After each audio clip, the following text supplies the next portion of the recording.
It may not be so much on the big garden's destination radar, but Heywood House garden is well worth a divert to the small Laois village of Ballinakill.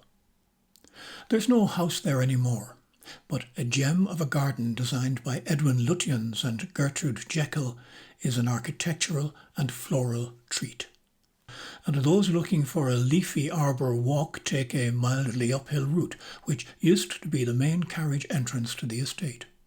In that time to a grand home built in 1777 by Irish politician and amateur architect Michael Frederick Trench.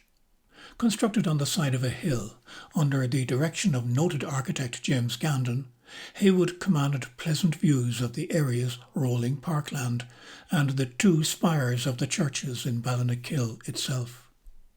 Walks on either side of an artificial lake were established through woodlands in what was a fashion at the time for what were known as romantic landscapes. Included in these, in another fashion of the era, were a so-called sham castle and Gothic ruin built as ruins along the entrance driveway to provide visual and talking points among visitors. A Gothic summer house in the same area also served as an orangery.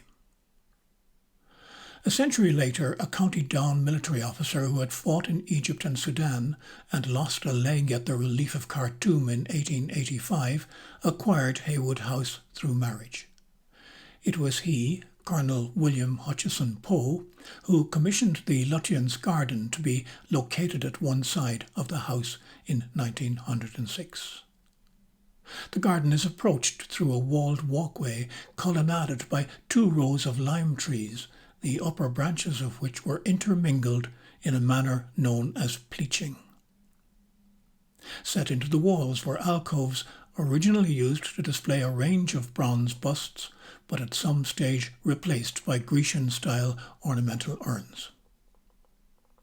Once through a second gate, the visitor is in the main garden itself, sheltered by a perfect circle of stone walling.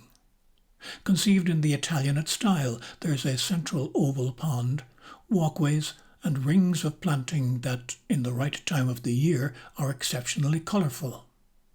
A formal summer house shelter on the far side from the entrance offers a seat for contemplation and features a beautifully constructed stonework dome. Around the central pond are a number of bronze turtles, each individually cast to look in different directions. Finishing the total geometric are this pair of cherubs on a fountain in the centre of the pond.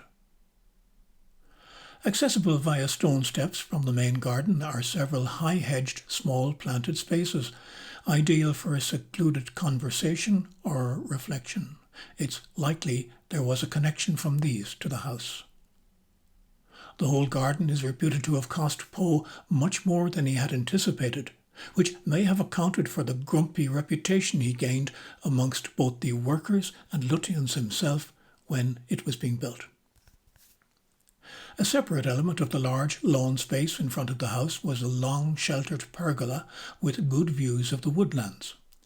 On the entrance driveway is an obelisk with mileages to Dublin and other towns inscribed. On one of the walkways by the lake there's an old spring-fed bathhouse where those hardy enough could indulge in a freezing bath while looking out on the lake. Poe died in 1934. The house remained empty until purchased by the Salesian brothers in 1941 to be used as a seminary. During their tenure, the order built a Marian grotto illustrating the vision of Bernadette of Lourdes.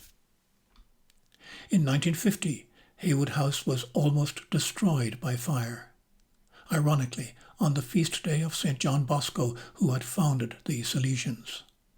No lives were lost, even though the roof slabs collapsed onto a boys' dormitory, which had been vacated an hour earlier because it had been flooded by a burst pipe. The order built a new seminary, and eventually the remains of the house were demolished. Following a period of ownership by the Leaks Board of Health, the estate was taken over by the Office for Public Works in 1993, and since then they have been gradually restoring the gardens and woodlands. An afternoon through the estate is well worth making time for. Entrance is free.